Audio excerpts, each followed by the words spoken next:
Hello everyone, welcome to your social science class.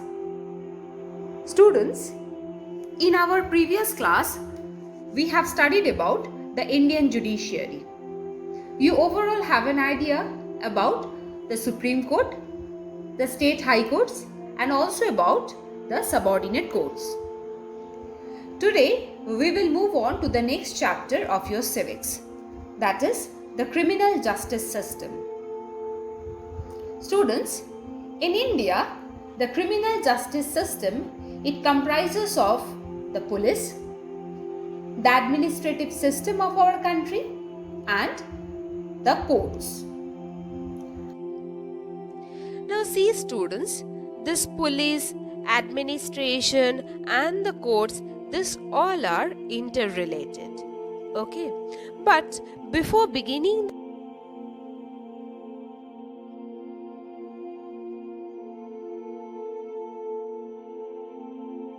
a court plays a very important role in providing justice to the people, that also at various levels.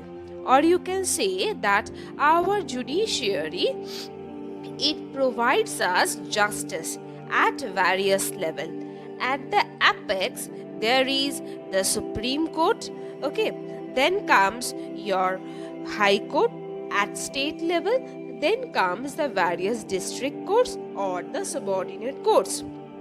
Okay, now these courts, they also helps in the smooth functioning of the democratic system of the government by exercising constitutional limits on the extent of government powers. Not only that, they also acts as a final interpreter of the constitution. Not all the courts, only the Supreme Court, they acts as the final interpreter of the constitution. Okay, then comes your fundamental rights. This Supreme Court, they acts as a guardian of fundamental rights, or you can say that this Supreme Court, it protects or it safeguards our fundamental rights. Okay, so apart from providing our justice, the judiciary, they acts as a final interpreter of the constitution, and not only that, they also protects or safeguards our fundamental rights. And remember students that these courts are at 3 levels. Okay, at the top you have your Supreme Court, then comes the second level or at the state level you have high courts, and then comes at the district level you have subordinate courts. There is only one Supreme Court, that is at Delhi. Okay, you have only one Supreme Court. Okay, there is a Chief Justice of India and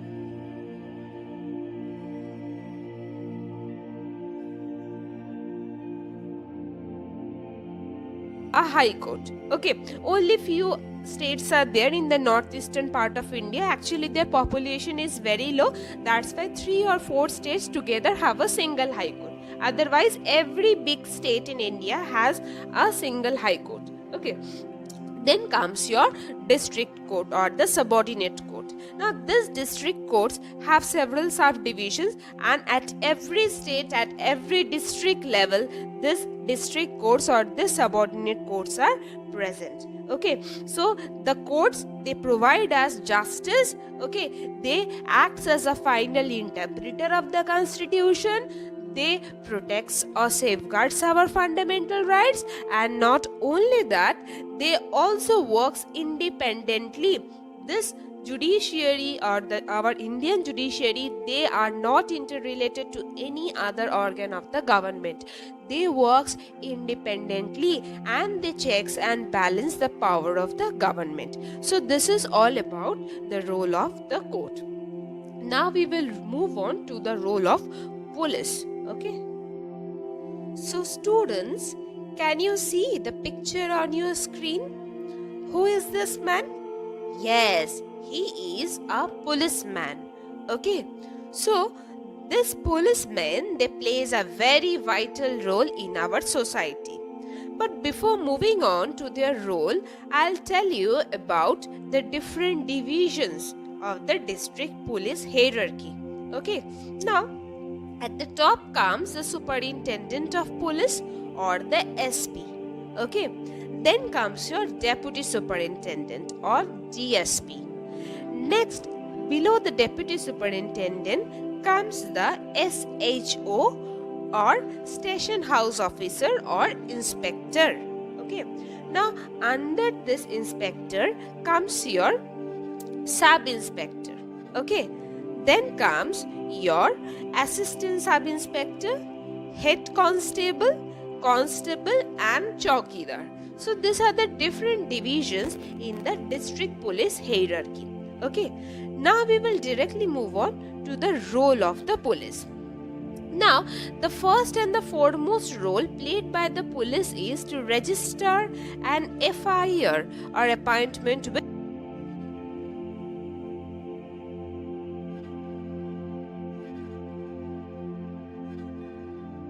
Do you first go? Yes, we first go to the police station. And what do the police do? The police helps us to file a complaint. Okay, and that complaint against a crime is called an FIR. So you can also say that the police helps us to register an FIR. Okay. Now, next comes your inspecting and protecting the scenes of crime. Okay, the next task of the police is to reach to the place of crime where the activity has taken place, and the police investigates into the matter to find out the real criminal or the real culprit. The police, he or she goes through several evidences. Okay, he or she asks questions and cross questions the witnesses, and then goes through the scene of crime and then brings out the criminal. Okay, what is the third function of the police? It is maintenance of law and order. This is the third function of the police. Okay, next comes is collection of evidence to link a crime with the criminal. Next task is the police collects evidence from the crime spot. Okay, and then the police tries to match it with the criminal. Okay, and then tries to find the criminal out. Next is the police also submits a report to the court regarding the outcome of the investigation. Okay, that is, after coming to a conclusion or after coming to a climax, after finding the real criminal, the police tries to prove that victim or that criminal culprit in the court. Okay, the police provides evidence against that criminal.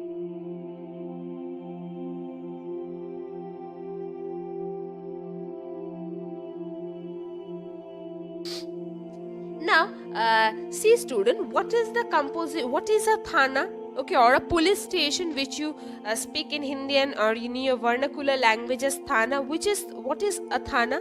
Okay, a thana or a police station is a place where at least 10 number of police should be there. 10 police. Okay, 10 police stations together are called thanas, you can see. Okay, they are put under each circle. Now, each police station is under the control of an inspector. Every police station is under the control of an inspector.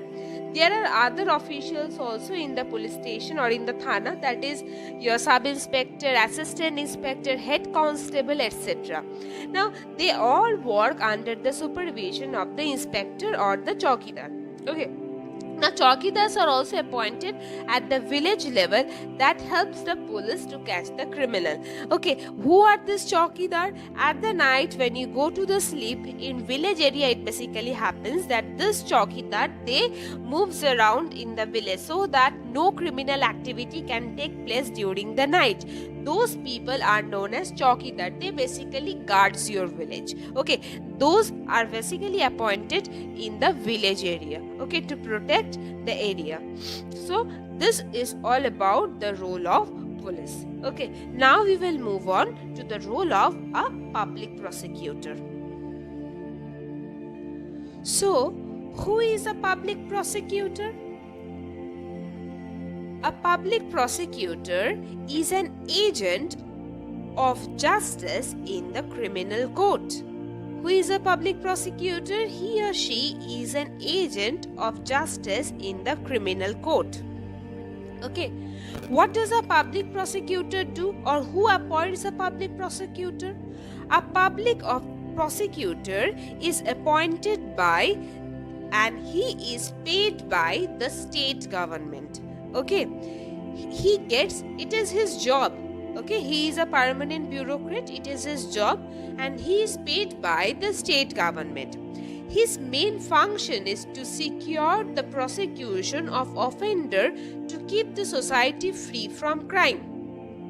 Only those persons are eligible to become a public prosecutor who have successfully completed 7 years in the Bar Association and have also cleared examination conducted by the state government from time to time. As I told you, he is a permanent bureaucrat. Who is a permanent bureaucrat? It is his job. He gave examination and he got this job as a public prosecutor. Okay, so you can say that public prosecutor is a permanent bureaucrat, or he is appointed by the state government. The public prosecutor, he faces tremendous pressure while executing his responsibility. His or her role begins with when the police has conducted the investigation and have already filled the charge sheet in the court. Okay. As a court employee, a public prosecutor has to act impartially or in an unbiased way. He or she cannot be partial. Okay, and he or she has to place true facts and evidences before the court so that it can help the court to enable to decide the case. Okay, so this is all about the function of a